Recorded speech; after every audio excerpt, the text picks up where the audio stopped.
Good morning, students. First of all, wish you and your family a very prosperous happy Diwali. Today I am going to teach you the Call of Africa, chapter number 7, page number 41. 41. Students, the Call of Africa means Voice of Africa. Africa की आवाज़। Africa एक continent है, जैसे Asia एक continent है, Asia में हमारा भारत देश है, उसी तरह अफ्रीका भी एक कॉन्टिनेंट है। और अफ्रीका में लगभग 54 या 56 देश हैं। आइए हम लोग देखते हैं चैप्टर को। और ये जो चैप्टर है the call of Africa, it is written by the C Emily Dib के द्वारा ये लिखा गया है। और इस पार्ट में जो पोएट है सी एमिली डिब, वो अफ्रीका के जंगलों के बारे में और प्रकृति की सुंदरता के बारे में उन्होंने वर्णन किया हुआ है। आइए हम लोग पहले स्टैंजा में देखते हैं। यहाँ पे पाउंडर वर्ड जो लिखा हुआ इसका मतलब होता है कि कठिन शब्द। हुक्ड जो है, यहाँ पे देखिए आप, जो हुक्ड है, वी हैव एक्वायर्ड, यहाँ पे देखिए हुक्ड जो है वो शौकीन के लिए कहा गया है। किसी भी चीज़ का आदी हो जाना या तो शौकीन हो जाना, उसको हुक्ड का मतलब होता है। कौशल जो है, कौस्कल जो है वो एक प्रजाति कोयल की है, उसको कौस्कल कहा जाता है। जैसे हमारे मनुष्य में, हमारे मानव रूप में कोई गोरा है, कोई काला है, ऐसी ही कोयल की प्रजातियों में भी पाई जाती हैं। ट्रेसेस मतलब होता है निशान, चिन्ह।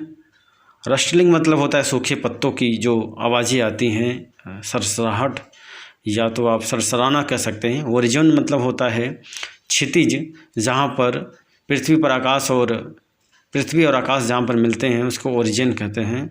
यार्न का मतलब होता है इच्छा करना। रिस्पायरिंग मतलब होता है भयानक या तो डरावना आवाज़। फिश एंगल भी एक प्रकार की प्रजाति है जिसको चील के नाम से हम लोग जानते हैं, जंगली होते हैं, अफ्रीका के जंगलों में पाए जाते हैं। So students, now I am going to teach you the first stanza.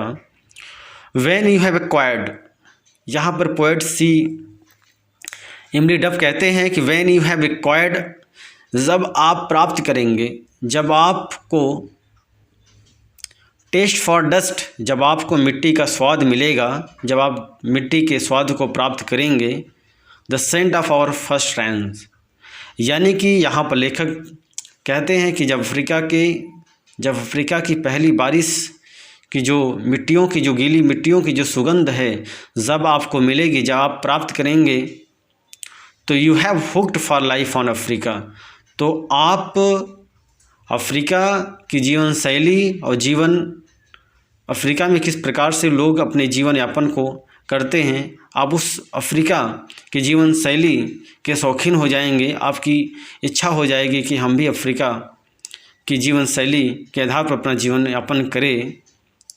And you will not be right again, और आप फिर दोबारा उस तरह से नहीं हो पाएंगे जिस तरह से आप पहले रहे हैं, जिस तरह से आप पहले अपने आप को पाएँ, अब दोबारा आप उस तरह से नहीं पा पाएंगे।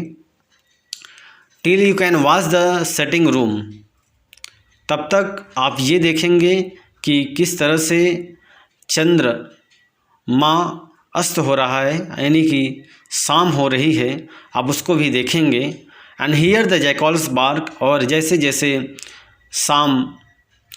जैसे शाम अंधेरे की ओर अपना रूप ग्रहण करेगी, अंधेरे की ओर बढ़ेगी, आपको जैकॉल्स यानी अफ्रीका के जंगलों से जैकॉल गिदरों की आवाज़ आपको सुनाई देगी। एंड नो डैट, और आप ये जानेंगे कि दे आर अराउंड यू, और आपको ऐसा महसूस हो जाएगा कि वे गिदर जो आवाज़ आ रही है वो अफ्रीका के जंगल से आ रही है, वो आपके आसपास है। And waiting in the dark, वो अंधेरे का इंतज़ार कर रहे हैं। यानी कि पहले स्टैंजा में कवि सी एमिली डिब अफ्रीका के जंगल की तारीफ़ और उसके बारे में बता रहे हैं कि अफ्रीका का जो जंगल है वो पूरे वर्ल्ड में बहुत ही ज़्यादा फेमस है। और वहाँ पर अफ्रीका की जो पहली बारिश है जैसे ही होती है, तो मिट्टी गीली हो जाती है और गीली मिट्टी से जो सुगंध प्राप्त होती है वो बहुत ही अच्छी होती है। और अफ्रीका का जो जीवन शैली है वो भी काफ़ी बेहतरीन है, काफ़ी अच्छा है और आप उसके शौकीन बन जाते हैं। और and you will not be right again, और आप जैसे पहले थे आप फिर वैसे नहीं हो पाएंगे जब आप अफ्रीका की जीवन शैली पर जीवन यापन करेंगे।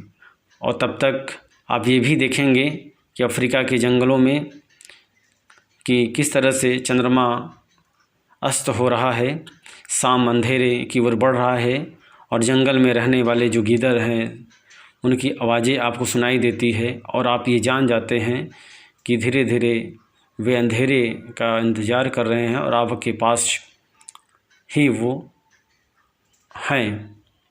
चलिए बच्चों, हम लोग सेकेंड स्टैंजा को देखते हैं। When you long to see the elephants, जब आप अफ्रीका के जंगलों में हाथियों के विशाल झुंड को देखते हैं या इच्छा आपकी होती है, और टू हियर द कॉस्कल सॉन्ग, और वहाँ पर आपको कोयलों की प्रजातियों की मधुर गीत सुनाई देती है, तो आपकी इच्छा और बढ़ जाती है अफ्रीका के जंगलों को देखने की। व्हेन द मून राइज, जैसे ही चंद्र का अस्त होता है, जैसे ही चंद्रमा अस्त होता है, सूरज जैसे ही चंद्रमा उगती है रात को और सूरज जो होता है वो अस्त होता है, तो योर ब्लड ऑन फायर, और आपके खून जो आपके अंदर आपके रगों में जो आग है वो और ज़्यादा उतावली हो जाती है। यानी कि कहने का मतलब यहाँ पर है, जैसे ही चंद्रमा रात को उगती है और सूरज का अस्त होता है तो आप काफ़ी उतावले हो जाते हैं। चंद्रमा का निकलना और सूरज का अस्त होना, इन सब चीज़ों को देखकर आप काफ़ी उतावले हो जाते हैं अफ्रीका के जंगलों का आनंद लेने के लिए, देखने के लिए। And you have been away too long, यहाँ पर कभी कहता है कि आप लंबे समय से उसका इंतज़ार कर रहे थे, इस घड़ी का, उसकी सुंदरता को देखने के लिए। It is time to cut the traces loose, और ये वही समय है कि आप सभी चीज़ों को भूल जाते हैं, हर एक चीज़ों को आप छोड़ जाते हैं। And let your heart to go free, और आप अपने हृदय से स्वतंत्र होकर उसका आनंद लेना चाहते हैं। बियॉन्ड डैट फॉर ओरिजिन, और आप ये भी देखते हैं कि किस तरह से पृथ्वी और आकाश किस तरह से हमें एक आसपास दिखाई देने लगते हैं। Where your spirit yearns to be, और आपकी इच्छा हो जाती है कि आप उनको देखें। आप आकाश और पृथ्वी की नज़दीकियाँ जो होती हैं उनको आप देखने के लिए ललायित हो जाते, उतावले हो जाते, आपकी इच्छा हो जाती है। और अफ्रीका इज़ वेटिंग कम, और अफ्रीका आपका इंतज़ार कर रही है और आपको बुला रही है कि आइए।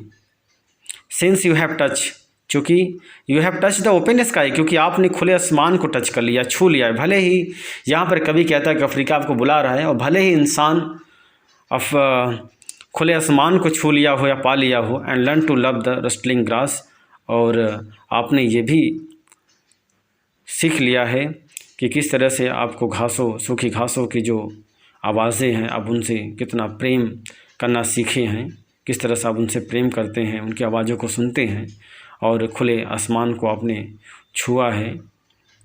The wild fish eagles cry, और उसी अफ्रीका के जंगल से आपको चील की आवाज़ें सुनाई देने लगती है। जो जंगली चील होते हैं, जानवर हैं, पक्षी हैं, ये इनकी जो आवाज़ें आपको सुनाई देने लगती है। और you will always hunger for the Bush, और अफ्रीका की जो ये झाड़ियाँ हैं उनको आप देखने के लिए काफ़ी उतावले हैं, काफ़ी मतलब कहने का मतलब यू कैन से कि आप बहुत ज़्यादा हैंगर हैं उस चीज़ को पाने के लिए। For the Lions aspiring row or, और इसी अफ्रीका के जंगल में भयानक लायंस की आवाज़ें आती है, डरावनी आवाज़ें आती है। और to camp at last beneath the stars, और आप जब साउथ अफ्रीका के जंगलों में जब आप जाते हैं तो वहाँ पर आप कैंप लगाकर और कैंप के नीचे बैठकर आप रात चंद्रमा के आसमान में जो उगे हुए जो तारे हैं आप उनको देखते हैं, निहारते हैं, और आपको ये अनुभव होता है, अनुभूति प्राप्त होती है। And to be at peace once more, आपको शांति ही प्राप्त होती है और आप उसको रात भर देखते हैं, आपको शांति की अनुभूति होती है, आप शांति ही प्राप्त करना चाहते हैं। तो मेरे प्यारे बच्चों, ये जो चैप्टर है the call of the Africa की, द वॉइस ऑफ अफ्रीका की आवाज़, इसमें सी एमिली डिब साउथ अफ्रीका के जंगलों और प्राकृतिक सुंदरता के बारे में बताते हैं कि आप जब साउथ अफ्रीका के जंगल में वहाँ पर जाते हैं, कैंप लगा के बैठ जाते हैं नीचे, तो रात्रि के समय में तारे उगे निकले रहते हैं आसमान में, आप उनको निहारते हैं, देखते हैं और आपको ऐसा महसूस होता है, you are in lap of nature, आप प्रकृति के गोद में हैं, ऐसा आपको महसूस होता है, ऐसा शांति आपको प्रतीत होता है, अनुभव करते हैं कि आप प्रकृति के गोद में हैं। So students, I hope you can understand whatever I have taught you, the call of Africa, you can understand better. So thank you so much for watching, listening this video. And once again, I would like to give you wish you very happy and prosperous Diwali. ये दिवाली आप लोगों के लिए खुशियाँ लेकर आए, आपके जीवन में सदा संपन्नता और सारी चीज़ें आपके जीवन में उपलब्ध हों। So thank you so much for watching this video.